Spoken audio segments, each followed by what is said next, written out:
अस्सलाम वालेकुम। आज हम 4.1 एक्सरसाइज के क्वेश्चन नंबर 5 स्टार्ट करेंगे। क्वेश्चन नंबर 4 हमने 4 तक प्रीवियस सेक्शंस में कर लिए थे। क्वेश्चन नंबर 5 है use generating function to determine the number of different ways. अब यहाँ पर हमने जनरेटिंग फंक्शन को इस्तेमाल करते हुए डिफरेंट वेज बताने हैं किसके, that 10 identical balloons can be given to the 4 children कि 10 एक जैसे जो है ना आइडेंटिकल मीन सेम बैलून्स हैं, उनको हम 4 चिल्ड्रंस में डिस्ट्रीब्यूट कर सकें, डिवाइड कर सकें if each children receive at least 2 but not more than 3, कि हर एक चिल्ड्रन जो है वो 2 रिसीव करे कम से कम, लेकिन 3 कोई ना करे, बट नॉट मोर देन 3। मतलब 3 भी हो सकते हैं लेकिन 3 से ज्यादा नहीं हो सकते, नॉट मोर देन एटलीस्ट मतलब कम से कम 2 होंगे और 2 या 3, इससे ज्यादा नहीं हो सकते। चलिए इसको सॉल्व करते हैं। अब इसके अंदर जो हमें गिवन डाटा है वो ये है कि हमारे जो टोटल है वो 10 है, मतलब जो हमारी एक्स वेरिएबल की वैल्यू होगी वो 10 होगी, और हमने इसका जनरेटिंग फंक्शन बनाना है और बताना है कि इसके नंबर ऑफ वेज कितने हैं। Here it is given that each children receive at least 2 but not more than 3 cookies. यहाँ पर ये मिस्टेकली कुकीज लिखा गया है, यहाँ पे बैलून्स है। So for each one children, अब यहाँ पर हमारी कंडीशन क्या है कि एटलीस्ट 2 होंगे, कम से कम 2 होंगे, क्योंकि उन्होंने कम से कम की कंडीशन बताई है। पहले जो ऊपर वाले हमारे क्वेश्चन थे उनमें हमारे मिनिमम की कंडीशन नहीं दी होती थी, मैक्सिमम की दी होती थी, या कि यहाँ से एक्सट्रीम तक की दी होती थी। तो यहाँ पर आपको मिनिमम भी है और मैक्सिमम दोनों कंडीशन दे दी गई है। कम से कम आपके पास एक्स स्क्वायर और ज्यादा से ज्यादा x cube. As there are 4 childrens, यहाँ पर 4 चिल्ड्रंस हैं, so the number of distributing 4 balloons under the given constraints is the coefficient of x power 10। Constraint बोलते हैं जो आपके ऊपर लिमिटेशन होती है उसको हम कंस्ट्रेंट बोलते हैं। लिमिटेशन को मैथ की लैंग्वेज में कंस्ट्रेंट भी बोलते हैं। कि आपने 4 बच्चों में तकसीम करने हैं 10 बैलून्स को, और उसके अंदर जो आपका कोफिशिएंट है वो क्या है, मतलब आपने टोटल कितने हैं वो 10 है, तो x पावर 10 होगा कि जो ये 10 है ना ये आइडेंटिकली कितने बच्चों पे किस तरह से डिस्ट्रीब्यूट हो सकता है। तो in the expansion of generating function given by, अब टोटल कितने स्टूडेंट बच्चे हैं, 4 बच्चे हैं, 4 चिल्ड्रंस हैं। तो हर एक के लिए हमें, हमारे पास कंडीशन क्या है कि उसके पास एटलीस्ट 2 होने चाहिए, और मैक्सिमम अगर उसके पास है 3 से ज्यादा किसी के पास नहीं होनी चाहिए। तो टोटल हमारे पास है 4 स्टूडेंट्स। तो ये फर्स्ट के लिए, सेकंड के लिए, थर्ड के लिए और फोर्थ के लिए। अब बैलून्स जो है वो क्योंकि आइडेंटिकल हैं, एक जैसे हैं, तो हमें डिफ्रेंशिएट करने में भी फर्क होगा। अगर तो होते डिफरेंट कलर्स के तो हम इजीली कह सकते हैं कि ये कलर्स हमने इस तरह से डिस्ट्रीब्यूट कर दिए। अब क्योंकि ये आइडेंटिकल हैं तो ये अगर 4 टाइम सेम है तो इसकी पावर 4 आ जाएगी। अब यहाँ पर देखिए, to find the term involving x power 10, हमने फाइंड करनी है वो टर्म का कोफिशिएंट जिसमें एक्स पावर 10 की टर्म इन्वॉल्व होगी in the expansion of x square plus x cube power 4। ये जो एक्सपेंशन है ये तो बायनोमियल है, ये तो आप बायनोमियल थ्योरम की मदद से यूज कर सकते हैं, इसको इजीली सॉल्व किया जा सकता है। लेकिन अगर तो यहाँ पर होती है हमारे पास, जैसे हमने ऊपर क्वेश्चन किए हैं उनमें, क्योंकि ये 2 टर्म्स नहीं थी, ये ज्यादा टर्म्स थी, 2 से ज्यादा टर्म्स थी, तो हमें यहाँ पर जो है दूसरा फॉर्मूले को यूज करना। लेकिन अब क्योंकि ये 2 टर्म्स हैं तो हमें यहाँ पर वो इनफाइनाइट सीरीज का फॉर्मूला यूज करने की जरूरत नहीं है, हम सिंपली इसको बायनोमियल थ्योरम से सॉल्व कर सकते हैं। और हमें x पावर 10 की टर्म फाइंड करनी है, तो 10 की टर्म फाइंड करने का हमारे पास डायरेक्ट फॉर्मूला मौजूद है जी। तो comparing with the a plus b power n we have, अगर हम इसको कंपेयर करते हैं, हमारे पास जो टर्म बन रही है, देखिए हमारी टर्म क्या है, हमारी टर्म है g x square plus x cube power 4। अगर आप इसको कंपेयर कर रहे हो तो ये इक्वल होगी a प्लस बी पावर n। तो it means a is equal है एक्स स्क्वायर और b इज इक्वल है एक्स क्यूब और n इज इक्वल है 4। तो यूजिंग द टर्म फॉर्मूला अब हमने यहाँ पर डायरेक्ट टर्म कौन सी फाइंड करनी है, x10 की, तो उसको फाइंड करने के लिए डायरेक्ट टर्म फॉर्मूले को यूज करते हैं। r की वैल्यू हमने निकालनी है, t r plus 1 is equal है n c r a power n minus r और b पावर r, और इस फॉर्मूले में वैल्यूज पुट कर दी क्योंकि ये पहले सॉल्व किया हुआ है इजीली। तो हमने क्योंकि फाइंड करना है x पावर 10, तो यहाँ पर हमने ये इसको इक्वल किया, कंपैरिजन से हमें आर की वैल्यू 2 मिल गई। हमने आर की वैल्यू 2 पुट कर दी, तो इट मीन हमें यहाँ पर ये आंसर मिला है कि जो हमारी टर्म नंबर 3 होगी उसकी वैल्यू, उसके साथ जो वेरिएबल आ रहा है वो x पावर 10 आ रहा है, उसका कोएफिशिएंट आ रहा है हमारे पास 6। Hence we get the coefficient, तो हमें कोएफिशिएंट मिल जाएगा, जो हमें कोएफिशिएंट मिल जाएगा वो है 6। तो रिक्वायर्ड हमारा नंबर ऑफ वेज जो है वो 6 नंबर ऑफ वेज होंगे, जिससे हम ये आइडेंटिकली बैलून्स को डिस्ट्रीब्यूट कर सकते हैं फॉर चिल्ड्रंस। अब एक तो है इस क्वेश्चन को करने का मेथड, ये जो आपको गिवन है बायनोमियल को यूज करते हुए आपने डायरेक्ट टर्म। अब दूसरा मेथड ये है, आप इसके ऊपर डायरेक्ट, इन केस आपको डायरेक्ट टर्म का फॉर्मूला याद नहीं आ रहा है, तो आप इसको बायनोमियल एक्सप्रेशन को ओपन करके भी x पावर 10 की वैल्यू निकाल सकते हैं। आप इसको ओपन करें, बायनोमियल एक्सपेंशन जैसे हमने किया है सेकंड चैप्टर में, उसी मेथड से इसको करें ओपन। ओपन करने के बाद आप इसको वैल्यूज करें। चलिए जी, अब हम नेक्स्ट क्वेश्चन की तरफ मूव करते हैं। क्वेश्चन नंबर 6 है, find the generating function for the sequence AR if AR is the number of selection of R letters not necessarily distinct from the set। अब आपके पास जो जनरेटिंग फंक्शन है एक सीक्वेंस का, सीक्वेंस हमारे पास क्या है, ए आर की सीक्वेंस दी गई है, इसका जनरेटिंग फंक्शन हमने फाइंड करना है। हमने यहाँ पर जनरेटिंग फंक्शन फाइंड करना है if a r is the number of selections of r letter. अब यहाँ पर जो ए आर है ये नंबर ऑफ लेटर्स आर की सिलेक्शन है, नॉट नेसेसरी डिस्टिंक्ट, जरूरी नहीं है कि सब एक दूसरे से डिफरेंट होंगे, फ्रॉम द सेट। कौन सी सेट से, डी आर, ये सेट के मेंबर्स हैं, that contain at least eight the most 3D। अब इसके अंदर जो कंडीशन दी गई है कि सबसे ज्यादा मतलब डी जितने भी कंटेन हो सकते हैं वो 3 हो सकते हैं, और एटलीस्ट 2D, कम से कम टी कितने होंगे, 2T होंगे। अब यहाँ पर देखिए क्वेश्चन जो है ना उसमें ये पूछा गया कि आपने जनरेटिंग फंक्शन फाइंड करना है। यहाँ पर कोई कोएफिशिएंट नहीं है जिसके आपने वेरिएबल्स फाइंड करने, सिर्फ हमने जनरेटिंग फंक्शन तक इसको सॉल्व करना है। तो इसको स्टार्ट करते हैं। सॉल्यूशन है, here we have to find the generating function only।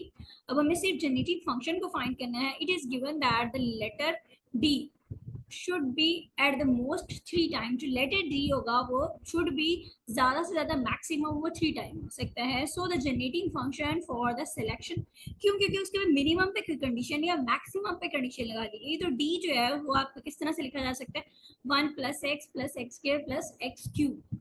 ठीक है। Similarly for the t letter, t letter पे कंडीशन है कि एटलीस्ट 2, कम से कम वो 2 होगा, और मैक्सिमम पे कोई कंडीशन नहीं है। The condition is at least 2 times, so the generating function for the selection of T is x² + x³ + x4 + so। अब ये हमें कैसे पता चल रहा है कि ये इस तरह की टर्म्स में लिखी जा रही है, क्यों, क्योंकि हमें क्वेश्चन में बता दिया गया है कि यहाँ पर हमारी जनरेटिंग फंक्शन के अंदर ये जो ए आर्स हैं ये नंबर ऑफ सीक्वेंसेस आ रही हैं, ये सीक्वेंसेस चलेंगी, और फ्रॉम द सेट, और ये सेट के, इस सेट के जितने भी एलिमेंट्स होंगे वो सारे सीक्वेंसेस की फॉर्म में होंगे। तो वो सीक्वेंसेस हमें यहाँ से आइडिया हो रहा है कि हमें इस तरह से इनकी सीक्वेंसेस बनानी है। And the remaining letter have no restriction, so for these 5 letter generating function is। अब जो बाकी लेटर्स हैं उन पे कोई भी रिस्ट्रिक्शन नहीं है। हम देखिए लेटर टोटल कितने हैं यहाँ पर, इस सेट में 3 और 7 लेटर्स हैं। 2 लेटर जो है हमने उस पर उन्होंने कंडीशन दे दी गई है डी और टी पे। अब जो बाकी 5 है उन पे कंडीशन नहीं दी गई है, तो हमें उनको, उनकी भी तो हमें जनरेटिंग फंक्शन बनाने हैं, क्योंकि उन पे कोई रिस्ट्रिक्शन नहीं है, तो हमने एज इट इज ले लिया पावर 5 जी। तो जनरेटिंग फंक्शन हम क्रिएट कर रहे हैं सभी वेरिएबल्स के, जो हमारे पास मतलब p और d और बाकी तमाम है, उन सभी के सेट करने के बाद जो g of x is equal आ रहा है हमारे पास 1 + x + x² + x³ और x² + x³ + x4 so on. ये हमारी d की वैल्यू, ये हमारी t की, और ये हमारी रिमेनिंग। अब क्योंकि ये दोनों टर्म जो है इसमें x² अगर कॉमन करते हैं तो ये सारी सेम हो जाती है, हम x² कॉमन करते हैं तो आपके पास ये इस तरह से आ जाती है टर्म्स। अब देखें, अब इनके ऊपर हमने वही यूज करना है जो हमने पहले किया है, क्योंकि ये जो है ये ज्योमेट्रिक सीरीज है, पर ये क्या है, ये ज्योमेट्रिक सीरीज है फाइनाइट नंबर्स की। तो इसके लिए फॉर्मूला जो है वो ये यूज होगा फाइनाइट, और ये जो दोनों सीरीज हैं ये इनफाइनाइट की हैं, तो इनके लिए जो फॉर्मूला यूज होगा वो दिस वन यूज होगा। तो x² और ये टर्म 1/1 - x और 1/1 - x पावर 5। तो सिर्फ हमने इसको अरेंज करना है, क्यों, क्योंकि हमें सिर्फ जनरेटिंग फंक्शन फाइंड करने का कहा गया, हमें उसमें कोई कोएफिशिएंट फाइंड करने का नहीं कहा गया।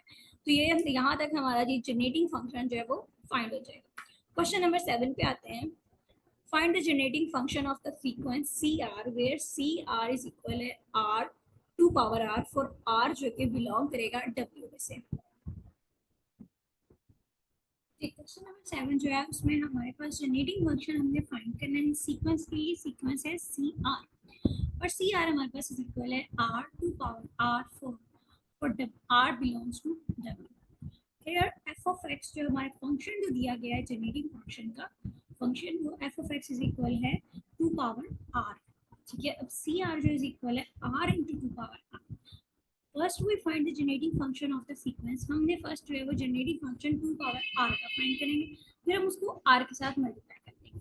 तो two power R means R की वैल्यू जो है आर जो है वो W. W means whole number, और होल नंबर्स होते हैं वो हमारे पास क्या होते हैं, वो डब्ल्यू इज इक्वल होता है 0 1 2 3 और सो ऑन। होल नंबर्स हमारे पास ये वाले, जिसको कंटिन्यू करते हैं।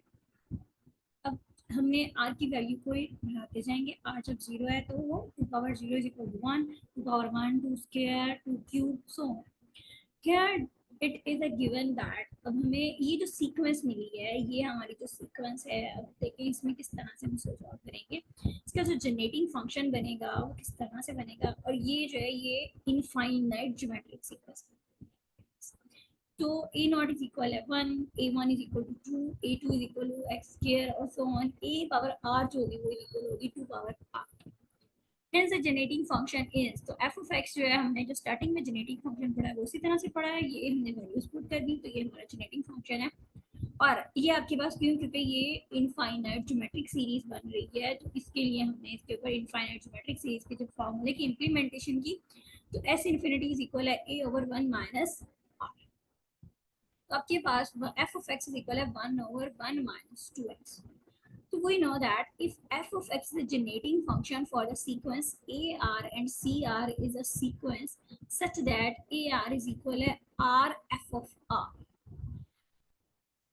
then the generating function। अब ये देखें, अगर हमारे पास एक फंक्शन है, यहाँ से थोड़ा सा आते हैं, आपके पास जो हमारे पास फंक्शन दिया गया है f of x is equal है 2 पावर r, और जो सी आर है वो इज इक्वल है r into 2 power r।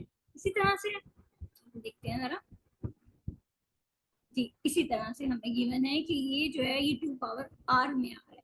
It means इसके अंदर डेरिवेटिव इंक्लूड हो रहा है। जो हमारा इसके अंदर का वेरिएबल है वो फर्स्ट पे आ रहा है डेरिवेटिव, जिसको करते हैं we know that if f of x जो है आपके पास f of x the generating function for the sequence AR and CR is the sequence such that CR is equal to R into AR, then generating the sequence CR is given by, जो sequence आएगी हमारी वो किस तरह से होगी, g of x generating function is equal होगा x into f dash of x। Here f dash of x is the derivative of with respect to x। तो here given that हमारे पास जो सी आर इज इक्वल है r to power r for r is belong कर रहा है W से। इसमें हम वैल्यूज पुट करते हैं, मींस कि हमने इसका डेरिवेटिव लेना है। As we calculate the generating function of the sequence AR is equal to power r, और उसका फंक्शन जो हमें मिल गया वो 1 over 2x आ गया है। तो hence the generating function जो हो जाएगा CR is equal है R into 2 power r for the each r जो कि बिलोंग कर रहे हैं W से is given as a generating function। जो हमारा CR के लिए बनेगा, पहले हमारा ये जनरेटिंग फंक्शन है ये 2 पावर r के लिए जस्ट। अब ये जो बनेगा तो g of x is equal है x into d over dx, इस टर्म का derivative x as it is, और इस टर्म का हम जब डेरिवेटिव लेंगे ये आएगा 2x over 1 minus 2x square। जी, अब यहाँ पर इस क्वेश्चन में थोड़ा सा ट्रिक है। इस क्वेश्चन की ट्रिक ये बता दी गई है, देखें जब हमें इसको क्वेश्चन को स्टार्ट में दिया गया है तो हमें बताया गया है जो जनरेटिंग सीक्वेंस है वो सी आर की होगी, और सी आर जो है वो इक्वल होगा आर इंटू 2 पावर आर। अब इसके अंदर से जो 2 पावर आर है ना, उस फंक्शन को हमने सेपरेट किया है, क्यों, क्योंकि ये एक सीक्वेंस है सी आर, तो ये 2 पावर आर भी एक सीक्वेंस होगा। तो हमने पहले 2 पावर आर की सीक्वेंस से जनरेटिंग फंक्शन को फाइंड किया। उस जनरेटिंग फंक्शन को फाइंड करने के बाद